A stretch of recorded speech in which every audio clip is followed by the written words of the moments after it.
since, because it's just a great story. Could you tell us your story, and could you give us just like a potted history of your career, please, and how you got to your current point? Yeah, well, I'll do my best to condense it. It's quite a lot of information, but basically what happened was I was living a very, very average life. I'm from the UK. I was living in England and I left school at 16. So I've been working, from the age of 16. I was working before that. I was really a grafter. I wanted to work. I wanted to earn some money. I was never really a fan of school and traditional education. And I thought to myself, well, the best thing for me is just to try out jobs and see what resonated with me, see what I was good at.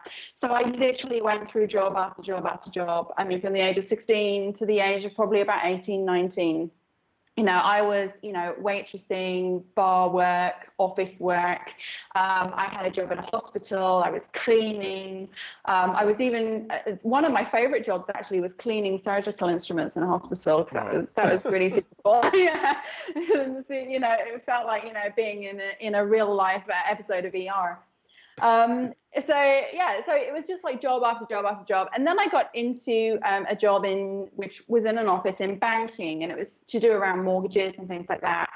And the moment for me, I think, when I discovered that maybe I could do something a little bit more than just work a job, and take a paycheck, was when I was working in this mortgage unit. These houses would come in that had been repossessed by the bank, and the prices that they were going and selling for was ridiculous, because all the bank wanted was their money back or whatever was left on the mortgage. So I started to look at properties.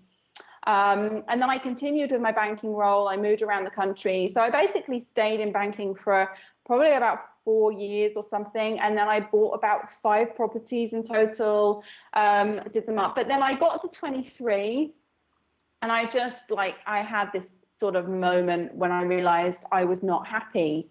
And would I be okay doing this until the age of 65 and then retiring, and then looking back on my life and thinking, yeah, I did something really meaningful and I enjoyed myself? No, I wouldn't feel like that. So I went through a massive life change. I had all sorts of other things going on in my life as well that contributed to my decision of quitting my job, which I did. I literally quit my job. I booked a one-way ticket to Egypt, because I just kind of had to get away from it all. I had to think. I needed time to sort of be on my own and figure out what it was I really wanted to do. At that point, I had all kinds of people thinking I was crazy. Why are you quitting your job? It's so good. It's so well paid.